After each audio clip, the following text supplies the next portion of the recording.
પથ્થર ધોઈ ના તો કેટલું કહેવાય કરો હું કહેવાય આ તો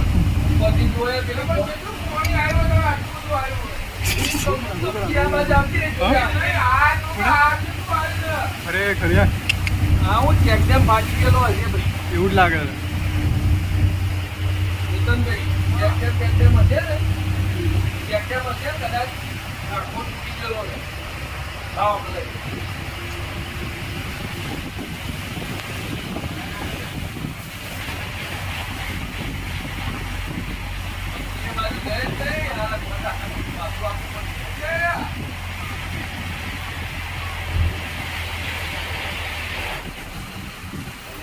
Yeah.